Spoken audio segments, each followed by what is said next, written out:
Danes je mednarodni dan spomina na žrtve holokausta.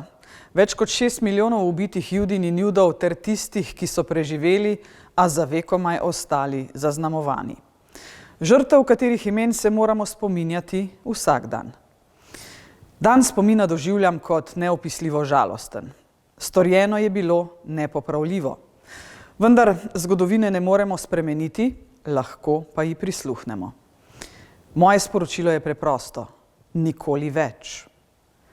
Ob mednarodnem dnevu spomina na žrtve holokausta prosim in pozivam, da se z vsemi močmi upremo sleherni možnosti, ki bi vodila v izključevanje in sovraštvo.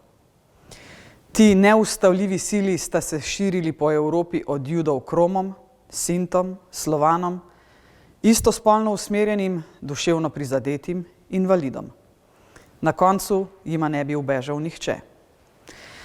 Izključevanje in sovraštvo odpirata vrata krvnikom, ki človeštvu zadajo usodne rane. Usodne rane, ki se jim lahko izognemo, če nikoli več ne dopustimo, da se zgodovina ponovi. Da se vselej, tudi če se zdi nemogoče, obrnemo k medsebojnemu spoštovanju, sodelovanju, prijateljstvu. To nas uče še živeči pričevalci grozot tistega časa in tako bomo njim ter umrlim izkazali največje spoštovanje.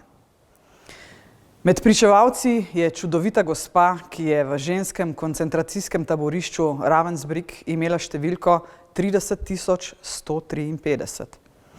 Njeno ime je Marija Frlan in danes praznuje svoj 103. rojstni dan.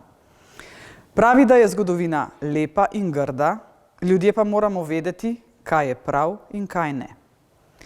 Kot predsednica republike, predvsem pa kot mati, si želim, da se v dobro nas in naših otrok ta človeška krutost nikdar več ne ponovi.